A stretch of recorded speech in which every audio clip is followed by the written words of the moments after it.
Welcome to the Wednesday Wake Up Club Breakfast Podcast, recorded live here at the Stephen P.J. Wood Building in Arlington, Virginia. This episode's speaker is Greg Lukianoff, president of FIRE, the Foundation for Individual Rights and Education.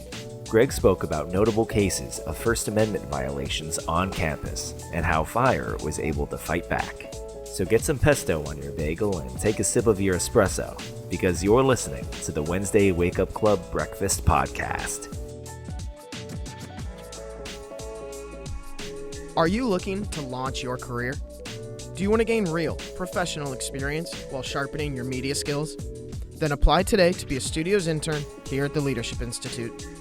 As a Studios intern, you'll master Adobe programs and get behind-the-scenes access to media professions across the board. Just go to leadershipinstitute.org and click on the Career tab to learn more. That's leadershipinstitute.org and click on the Career tab to learn more.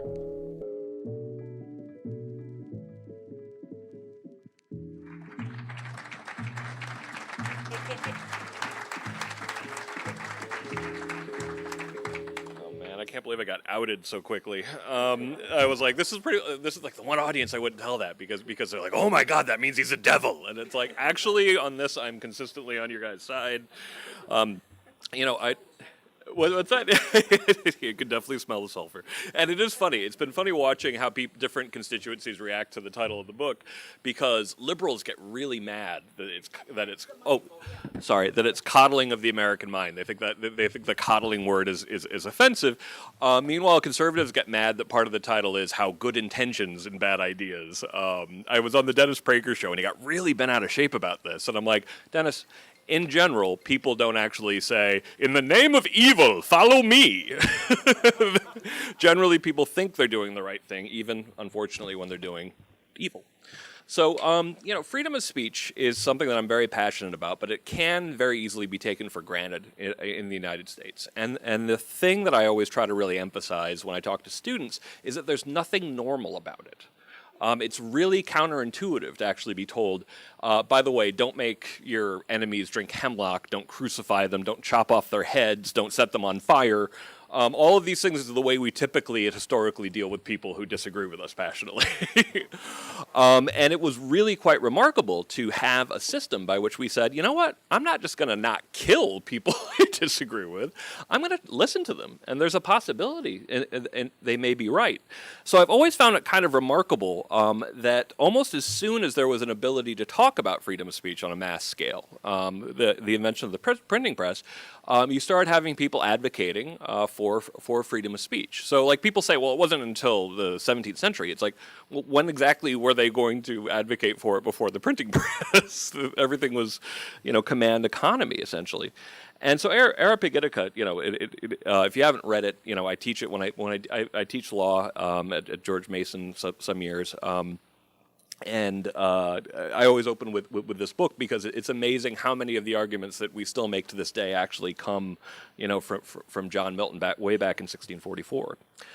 But the law of the First Amendment is actually even younger than the concept of the First Amendment. And it comes as a surprise oftentimes to people that the First Amendment, it wasn't strongly enforced. Actually, it was basically toothless until about 1925, which comes as a surprise even to people who know a fair amount about constitutional history.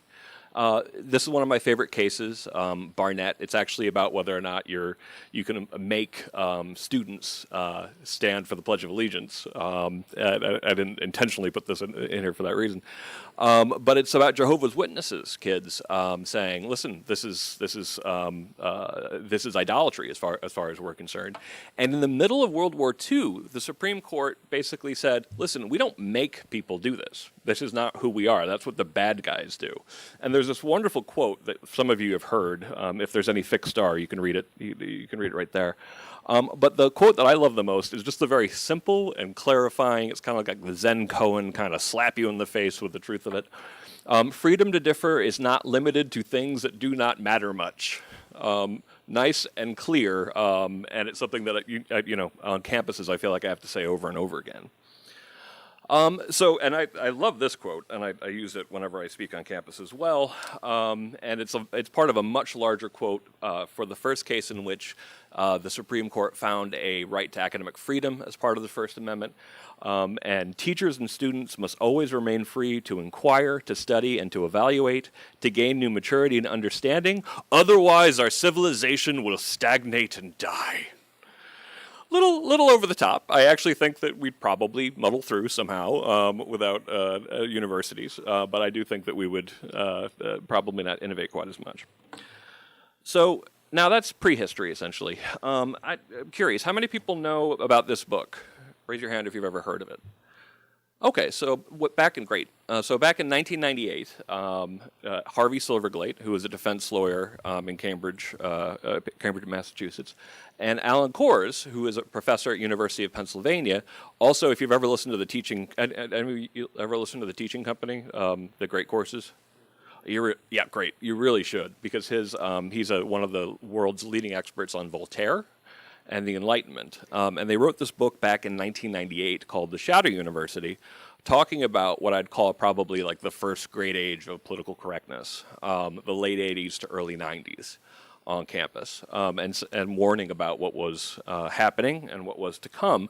Harvey and Alan particularly Harvey likes to say, well, we thought we'd, write this expose and people would be shocked and this would get fixed.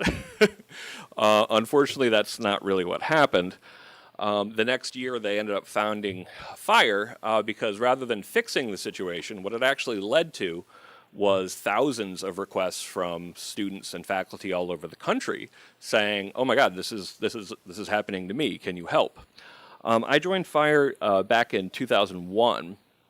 So I talk about this as being sort of prehistory, but all I really mean is history prior to my actually having firsthand experience with it. So I was the weird law student. I went to law school specifically to do First Amendment law. I took every class that my law school offered on First Amendment. When I ran out of classes that my law school had on First Amendment, I did 6 credits of independent study on censorship during the Tudor dynasty. I was definitely laughed at a little bit for putting all my eggs in one basket because First Amendment jobs are relatively hard to find. But Harvey Silverglate came out and essentially found me when I was living out in San Francisco and brought me to Philadelphia, where the headquarters of FIRE is to this day, to fight for free speech on campus. And I have to say, even though this was kind of off people's radar, not your radar, but most people kind of thought that the sort of great age of censorship on campus had largely ended in 2001. And I'm here to say I was shocked, even in 2001, which was comparatively a better time for free speech on campus, that how easy it was to get in trouble for what you say on campus. This is Modesto Junior College in 2013. So the first phase and what dominated my experience for my entire time at FIRE prior to pretty recently is the fact that the people who were really doing the censoring weren't actually students. For most of my career, the people who were the bad actors on campus were the bureaucrats, the ever-expanding army of administrators who actually enforce vague and broad speech codes, for example. And this is a classic case that is, once again, just like what happened with Hayden, really made important by the fact that simply the student in this question got it on video. But this is a student, he's a really nice student. He was a Gulf War vet, and he was at Modesto Junior College in California, a public college bound by the First Amendment, and he's trying to hand out constitutions on Constitution Day. September 17th, for those of you who don't remember. And he's trying to hand out constitutions on Constitution Day, and he has one of his friends videotape this, and he's like, listen, my campus is so repressive. I bet I can't hand out constitutions on Constitution Day. And this video, within 10 minutes, this campus police officer, not a real police officer, campus police officer comes up to him and starts explaining, you can't do that. And he starts giving all these different reasons for why he can't do it. And he's like, I'm literally holding the First Amendment in my hand right now. And this picture right here is actually him being sent to an administrator who then explained to him that he couldn't exercise his free speech rights on campus because he hadn't signed up to use the free speech zone. And this is her looking through a binder to figure out if the free speech zone was free that day. And then explaining kind of like, well, I know you want to celebrate Constitution Day, but how about you celebrate it in October? Which is surely not good enough. And the amazing thing about this lawsuit, and we're mostly not a litigation organization, but we did sue in this case, was how much Modesto Junior College acted like they were the real victims here. Which is just remarkable how often we run into that. So this is probably one of the more famous cases we have at FIRE. This is a case in which a student at Indiana University, Purdue University, Indianapolis, kind of a mouthful, was found guilty of racial harassment without even a hearing because he was reading this book. Now, this is a book, obviously, called Notre Dame versus the Klan. It's about when when the KKK marched on Notre Dame in the 1920s. I have to explain to students who don't know their history, which is unfortunately most students, that the Klan also was anti-Catholic, so marching on a Catholic school, in the 20s made sense, I guess. And this is a book that ironically is a celebration of the fact that Notre Dame students defeated the KKK in a street battle in the 1920s. So it's this joyously anti-Klan book. Now I have to explain that the fact that it's anti-racist doesn't make it any more or less protected. It just makes it ironic that the student got in trouble for reading it. And this was a case where just two employees complained because clearly this is threatening. Because it has a picture of a Klan rally related to the March on Notre Dame, of course, and it has the word Klan on the cover. This student was found guilty of racial harassment without a hearing. When he actually asked for help at his university, he was told, just don't bother, just keep your head down. It's basically like it's fine to have on your transcript that you are a racial harasser. And that wasn't good enough for us, so we fought this case many years ago. And this is a case that was very early in my career. So this is a student. He lived. He was going to University of New Hampshire. He lived on the 7th floor of his dormitory, and he was really annoyed that students below the 7th floor would take the elevator not just up one floor, but also down one floor. He thought that was incredibly lazy, so he was really exercised about it. So he made this poster saying that 9 out of 10 freshman girls gain 15 pounds, but there's something you can do about that. Take the stairs if you live below the 5th floor. And what's funny about this is, and this kid had the book thrown at him. He was put on probation. He was kicked out of the dormitory. This guy had to live out of his car in New Hampshire in November. It's submitted to mandatory psychological counseling, which I'm always like, what was he supposed to talk to the shrink about? It's like, I thought it was funny, and I'm really mad that people aren't taking the elevator down one floor. He was assigned to read 12 books, to issue a public apology. It just goes on and on and on. And what's amazing about this is so clearly protected speech. There's no question about whether this is protected speech. But I definitely have had people students who have read my work and saying that they really had a hard time with this case because, this is fat shaming, and that's basically, that's not protected. And it's like, oh boy, we have a lot of work to do if people are actually wondering if this is protected speech. So speech codes. Hopefully, I assume you've actually heard about campus speech codes. There is a popular misconception that these things came into existence in the late 1980s and early 90s, and then were basically defeated in court. All that's actually true. There were about 5 lawsuits against campus speech codes, which by all means should have actually stopped the rise of speech codes. But by the time I started in 2001, there were actually more speech codes on campus than there had been even in 1995, when supposedly the last speech code on campus was defeated at Stanford, my alma mater. And actually, this is one of the things that people missed, was that these codes just kept on going. So a good example that's current policy is University of West Alabama bans harsh text messages or emails. Yeah, when I talk to students about this, and students kind of don't get a lot of times why this is unconstitutional. It's like, okay, that's concerning. But you do understand that this is vague and broad, and that every single one of you could be found guilty for violating such an arbitrary policy. And a lot of times they still don't get it, which is a shame. And of course, a classic, the use of derogatory names, inconsiderate jokes, and inappropriately directed laughter. Careful. Got to be careful there. Now, it says that Drexel University. Now, what's remarkable here is that this code was actually originally a part of University of Connecticut's speech code in the late 1980s. It was defeated in court in 1991, unfortunately in an unpublished opinion, and I'm very critical of unpublished opinions. But it was also laughed at in the court of public opinion at the time because it's ridiculous. I talked to students today. I have to explain. You do know that like an administrator can easily find you guilty of this, even if you didn't even laugh inappropriately. They don't. Again, unfortunately, this kind of goes over their heads. But what's amazing about this is even after being defeated in court, this code ended up verbatim at Drexel University in Philadelphia.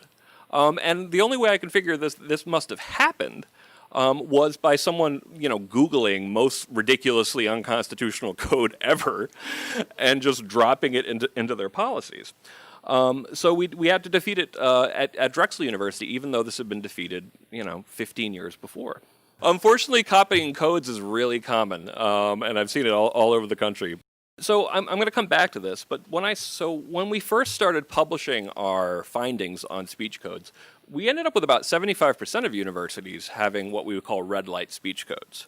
What is a red light speech code? Like the codes you just saw. When I have to explain it sort of in lay terms, I just say laughably unconstitutional codes. And so back in 2007, about 75% of these had these. And by the way, these have stood up to legal scrutiny because every time we've challenged, or anybody else has challenged, a red light speech code, it is either that we deem a red light, it's either been defeated or produced an opinion that says this is unconstitutional, or withdrawn by the university because they know they're not going to be able to win in court on it. So free speech zones, you might have heard of these. This is the famous Texas Tech University free speech gazebo. 20 feet wide of freedom for all 28,000 students at the university. This is the famous free speech swamp at University of Hawaii that I literally would not go down into because I was afraid I'd be electrocuted. This is, up there is the free speech zone at University of Cincinnati, which we challenged with students from Young Americans for Liberty in 2012 and got that defeated. And in the top left corner right there, that is the sad little free speech zone at Blinn College in Texas. And I always have to explain, it's not even everything in that picture. It's just those two sad little squares on either side of that bulletin board. This was a student who wanted to protest for Second Amendment rights in Texas and was told that she had to limit her speech to the free speech zone, which I believe they also told her, sorry, it was not available that day. So free speech zones were pretty common, but after years of fighting this, we've actually had a lot of success in beating them back. So phase two. This is the Department of Education really stepping up their efforts. For most of my career, the Department of Education was kind of a boogeyman. And what I mean by that is that campuses would very conveniently explain, no, we're not writing the speech code. The Department of Education is requiring us to have the speech code. And this was nicely addressed in 2003 by a letter from the Department of Education saying, listen, First Amendment guys, the Department of Education can't make you pass a speech code that violates the First Amendment. That's beyond our power, even as the Department of Education. But unfortunately, in 2011, that's when you first see the what's known sort of publicly as the DCL, the Dear Colleague letter. Now, every letter that the Department of Education sends to every university in the country is known as a DCL, so it makes it a little bit confusing for those of us who practice this. But the 2011 DCL is the one where they reduced the standard of evidence for students accused of harassment and assault on campus. And this is something that we fought for years. Honestly, we mobilized everyone as much as we could, but we thought we'd never win on this. And thankfully, under Betsy DeVos, they've actually retracted the 2011 letter. Unfortunately, they haven't been quite so clear when it comes to the 2013 blueprint, which was one of the most laughably broad speech codes I'd ever heard of, where they simply banned speech on the basis of being sexual speech that was unwelcome. That was it. And they got rid of the idea that it needed to be both subjectively offensive and would be offensive to an average person. So and explicitly getting rid of a reasonable person standard is an amazing thing to read, because it's kind of like, so if you just subjectively feel that something is unwelcome, it's now literally a federal crime. So we fought this tooth and nail. And just to, and I have so many examples of this. And what's heartbreaking about it is time and time again, when professors are accused of harassment for saying things that are clearly protected, they're not willing to go forward and fight, even though they're going to win if they actually go in front of a court. That's why I'm thankful to Laura Kipnis. Are you interested in running for office? Want to work on a campaign? At the Leadership Institute, it is our mission to increase the effectiveness of conservative activists and leaders in the public policy process. We offer over 40 different trainings, including campaign management school, on-camera TV trainings, and writing workshops. If you want to make a difference in public policy, visit leadershipinstitute.org. That's leadershipinstitute.org. Laura Kipnis is a feminist professor at Northwestern University. She published something in the Chronicle of Higher Education saying Title IX has been warped out of all understanding, and that essentially, like, it's chilling speech, people are getting in trouble for even what they say, and it's limiting due process on campus. And for writing an article claiming that Title IX went too far, she was investigated under Title IX at Northwestern University. So for 72 days, she was not allowed to know who was accusing her. She wasn't allowed to take notes. She was told that she couldn't talk to an attorney. And this is something that the rest of the world isn't used to hearing about. And meanwhile, this is where I live. I hear this happening to students and professors, particularly professors, quite often. And they're really told that they have no rights, they can't get any help for anything, they can't really know what they're charged with. And very much to Laura Kipnis's credit, she, after 72 days of complying exactly with the letter of what they were saying, she published an article in the Chronicle of Higher Education talking about her Kafkaesque treatment. Now, Kafka gets thrown around pretty lightly in my experience, but in this case it really was Kafkaesque. And unsurprisingly, and this is something that FIRE has seen in literally, I guess at this point, probably thousands of cases, certainly hundreds, that if you're willing to fight in public, you tend to win. In her case, particularly ridiculous. So there is a little codicil at the end of this. She wrote after this whole kerfuffle happened, and she started looking into how bad the Title IX apparatus was at so many colleges, and how easy it was to be accused under it, and how few rights you had if you were. She wrote a book called Unwanted Advances, which I recommend to everybody. It's brilliant. It's really good writing too. She wrote a book about her about the repressive nature of Title IX. And then was investigated again by Northwestern University, by the Title IX office, for writing a book about Title IX. It becomes like this weird Escher painting, that just kind of like infinitely recursive. It's just it's an amazing story and very sad story. And that's just one example. So now we're in sort of like the modern age. And I always talk about how, and I know that it's not that it's unheard of for students to be against freedom of speech.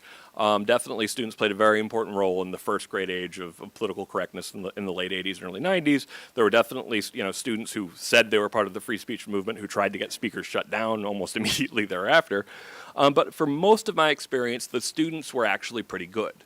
They understood everything from offensive professors to offensive comedians. They got it. Much better than administrators, certainly, and oftentimes better than professors. And seemingly overnight in 2013, 2014, you start having a really dramatic shift where students were suddenly kind of living up to some of the sort of illiberal stereotypes that people had of them. This is when you first start hearing about trigger warnings, about microaggression policies, about disinvitations, for example. And so I wrote a book in 2014, a very short book. If you want to read anything I wrote, this is the easiest one. It's only about 9,000 words. But I wrote it very quickly, and it's called Freedom from Speech, which I think was essentially the attitude that I saw arising on campus, that essentially really the freedom that students thought they had was from speech that they really didn't like. And and this began really dramatically in 2013.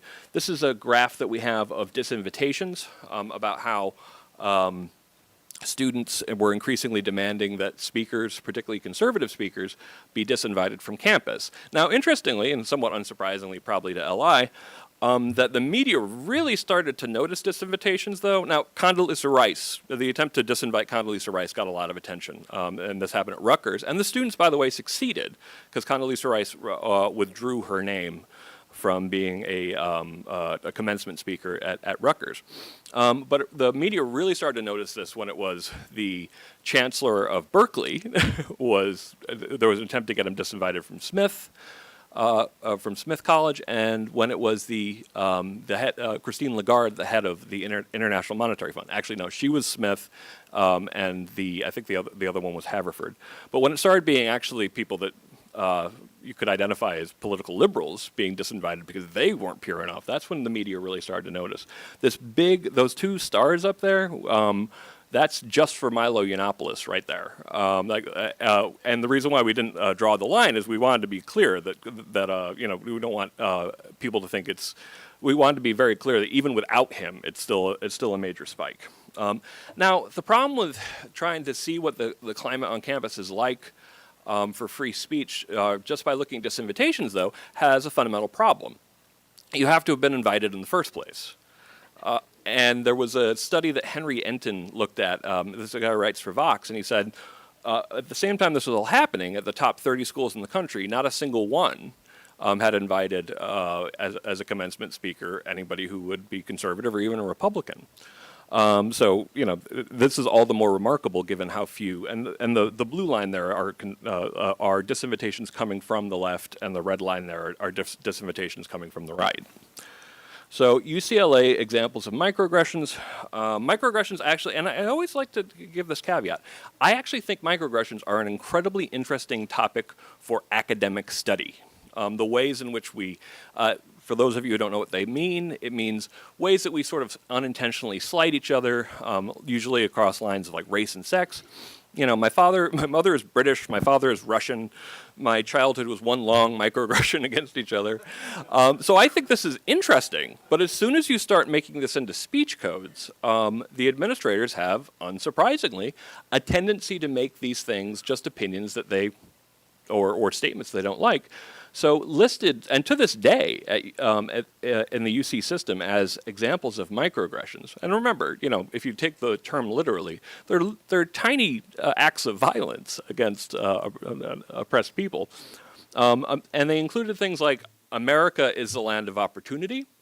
I believe the most qualified person should get the job. America is a melting pot. Affirmative action is racist. Where are you from, or where were you born? All of these things were listed as microaggressions. Pretty expansive and laughably unconstitutional if enforced as a speech code. But a new rationale that even though the concept of microaggressions was something that a professor came up with in the 1970s, it was only around now that they started becoming a really popular idea on campus. And how many people know about this case? Everybody in this room should read about the John Mcadams case. It's really quite remarkable. And a lot of the cases have a little bit of, that I see, they have a little bit of a surprise in them, that they don't exactly follow the sort of political correctness run amok typical pattern.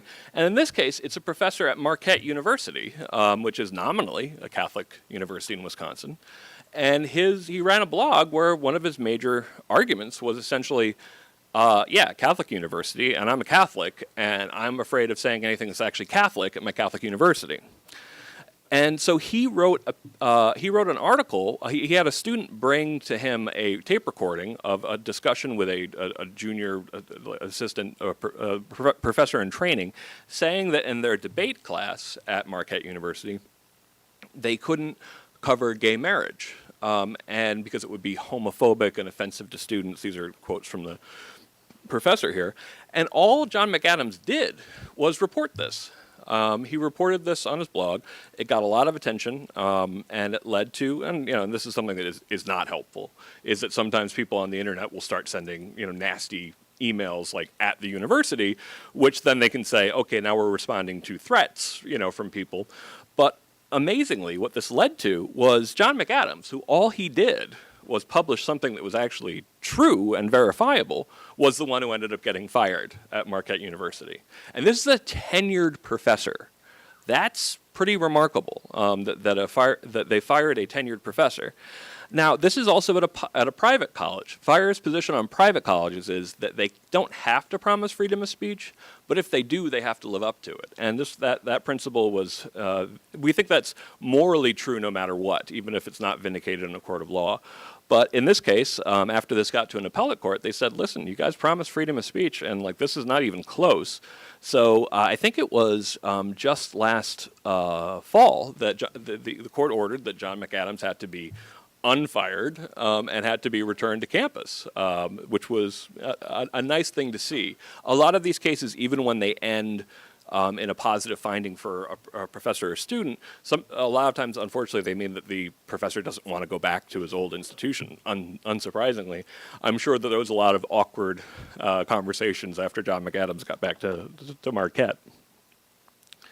So, phase 4, and I talk about these all as different phases in my career. And as you can see, the time interval between the different phases is getting shorter and shorter. So I think things are, worse on campus than I've seen them in my career. Maybe a little better than they were a year ago, but unfortunately, just wait. So the 2015 protests were definitely unlike I'd seen in my career. I open up with the Argus. This was an example where a student newspaper at Wesleyan University ran an op-ed where the author was critical of the Black Lives Matter movement, and in terms that could have easily been published in USA Today. And the students tried to get the newspaper defunded. And it was really aggressive attack on this student newspaper. The student government agreed to a huge cut in their funding. Now, this is also a good story because it outside the pressure from outside groups and some people stepping forward to say, "Listen, I will fund the Argus," in this situation really made a difference. But this case went on for probably a good year at Wesleyan University. Now, the Argus is now fine, but the idea that they even had to go through that for publishing an article, the correct response to an article you don't like is to write an article that you do like or a response. But in this case, the students didn't seem to understand this, and you probably, how many people does this look familiar to? Does anybody know who took the video in this? Yep. What's that? No. Me. My co-author was not there at the time. I was, and what's funny is people think this is a conspiracy. So if you don't know, this is the video in which Nicholas Christakis, a professor at Yale, is being shouted at for being disgusting and that you should not, you should be kicked out of the school and what are you doing working here? By a group of angry students who were mad that his wife, who was also a master at Silliman College, which is a residential college at Yale, had written an email saying when a department at Yale actually had sent out something where a student-run department saying you should be sensitive about what Halloween costumes you wear to not be offensive, Erica Christakis, I think quite correctly, wrote, "Is it really Yale's job to be policing the Halloween costumes of our students? Isn't it something that they should be able to figure out on their own? Isn't this compromising their autonomy?" And what's remarkable about this, and I always urge people to read the actual original letter that Erica Christakis wrote because it's very thoughtful. It's not some red meat screed. It's actually her saying there's lots of principled reasons for not doing this. And this got treated, and I've watched actually a Yale professor talk about this as if what Erica Christakis had written was, well, he was urging people to go out and dress up in blackface. It's like, that is absolutely irresponsible for you to be saying that. But students acted like that's exactly what Erica had done. And this is her husband, Nicholas Christakis, who, by the way, is an absolutely cutting-edge, brilliant professor. Being surrounded by students, being told, and he has the courage to actually go out there and try to talk to them in the best traditions of freedom of speech.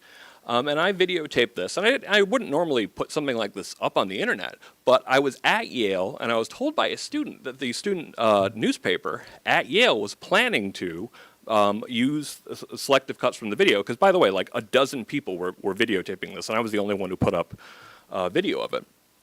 We're saying that they were planning to edit the video to make to make Nicholas Christakis look bad. And so I'm like, okay, I have to publish this now. Like, I have to publish all and the entirety of these videos, because it has to be really clear to people that not only did Nicholas Christakis not lose it, he showed incredible restraint. So if you get a chance to watch these videos, watch them. It was definitely, now there's a conspiracy theory at Yale. It's like, what was Greg Lukianoff doing in Silliman College at the time of this incident? And it's like, honestly, I was there to give a speech about freedom of speech at Yale, which I'd been invited the previous spring by Erica and Nicholas Christakis to address their students at Silliman College. So I was actually staying at Silliman College. Like, what legal right did he have to be there? I'm like, I was a guest. So yeah, really remarkable and very sad case that I think everyone should know about. The most worrisome phase that I've seen is violence on campus. This is all shots from the at the Berkeley case. If you read, this is the Milo Yiannopoulos situation. If you read my book, Coddling the American Mind, which I wrote with John Haidt, we do a lot of original reporting on this. My chief researcher, Pamela Paretsky, actually did a lot of interviews. So there's original reporting regarding the Berkeley riots. And as bad as I knew they were much worse than I even thought. And the students in that case are extremely lucky, and the protesters are extremely lucky that nobody got killed. And this, because it included students being hit over the head with a metal flagpole. This is like a 23-year-old female student being whacked across the face, and her husband, having the flagpole brought right down his head, huge pool of blood on the ground. And it's like, yeah, it's just luck that nobody died during this. So it was really much worse than I imagined. And, fire initially, we were like, okay, we can understand that Berkeley might have felt overwhelmed that night, because it definitely was a much bigger reaction than we'd ever seen by orders of magnitude from university students. But that doesn't excuse Berkeley not arresting anybody afterwards, when there was so much video evidence of protesters and students actually physically assaulting. And that's the thing, and you can't have tolerance for this. You can't, and people are like, well, it's just like the students were engaged in like extreme free speech, and I'm like, no, they were engaged in the opposite of free speech. So, and what we said right from the beginning is this is going to lead to a chain of events in which more and more people get hurt. And unfortunately, although I actually had seen this die down a little bit in the past year, unfortunately we got to see what happened to Hayden, which was absolutely horrifying. And this is, but at the same time, completely predictable. As soon as you actually tell an angry mob, it's like, okay, listen, we will give in to all of your demands, but don't do it again. They're going to do it again. And this kept on happening at protests in the town of Berkeley for months afterwards. So, of course, these are incidents all across the country. I'm sure you know about Charles Murray at Middlebury, that Allison Stanger was the one who got a concussion. Heather McDonald. This was 2017, and what we were seeing in the fall of 2017 was really disturbing. I realize I'm running over time. Outrage mob, to be clear, liberals do get in trouble in cases here. This was a professor who went on Tucker Carlson's show to defend a party she didn't attend that was a Black Lives Matter party that was for black students at a school that she didn't teach at. But she went on, she's like, I'll argue with Tucker Carlson on Fox News. And she was fired by her university, claiming that they received such a torrent of hate mail that they had no choice but to fire her because they couldn't guarantee her safety. So it's important to understand to stand up for the free speech rights of even people that you passionately disagree with. We talk about this case actually a lot in Coddling the American Mind as well. So here's the bottom line. It's all happening at the same time. All of these trends that I'm talking about, to be very clear, with the exception of the Department of Education, which has largely receded because a lot of these policies are being undone, all of these trends I'm talking about are still happening. It's not as if administrators are good on free speech. It's not as if, unfortunately, students are good on it. And unfortunately, we're still seeing incidents of violence. So that's how you end up with cases like the Brett Weinstein case at Evergreen State University. Again, much worse than I thought, and a situation in which the university president was essentially on the sides of angry students who wanted to get a professor fired for saying something eminently reasonable. So, coddling the American mind. I realize I am actually running out of time. Some of these stories I just like to tell because they're kind of horrifying.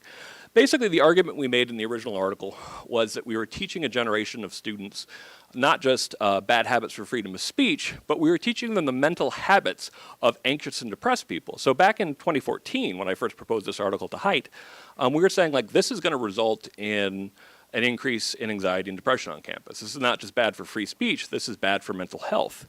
And we thought we'd see a slight increase, and it was terrifying how bad the increase was. The depressive rate for girls in particular has skyrocketed. Self-reports of anxiety and depression for college students, it's tripled on some campuses. It's particularly affecting girls for reasons that I'm happy to explain, and we explain in the book. Number one concerns for students' anxiety and depression, according to a lot of studies.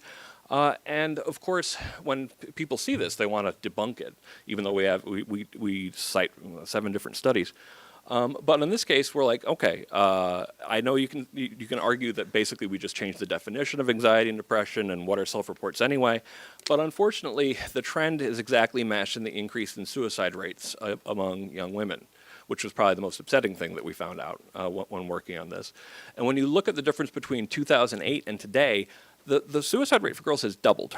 So something very wrong is going on. And I think, and we explain a lot of this in Coddling the American Mind and where we think this is coming from. Now, I want to give some good news. The rate of speech codes has actually gone down thanks to 70-plus lawsuits against speech codes over the past 20 years at this point. And so a dramatic decrease down. So you shouldn't get pessimistic. This latest round of illiberalism on campus is actually relatively new. So solutions part 1, go to our website, see what, when it comes to either your alma mater or a school that you're planning to send one of your kids or your grandkids, definitely check them out in advance. We have a speech code rating for 450 of the top schools in the country. See what we do an annual 10 worst schools for free speech. Check that out for sure. That's definitely some of the most dramatic stuff we see. See if they adopted the Chicago Statement on Academic Freedom and Free Speech. See what their due process ratings are at school. And if you're dissatisfied, contact us or FIRE.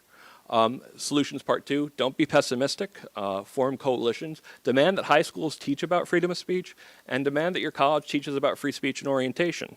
Now, professors themselves are getting frustrated by this because they're realizing, whatever their political stripes are, that they can be the ones who end up getting fired. So there's a movement for this. We just got to keep pushing when we have some momentum.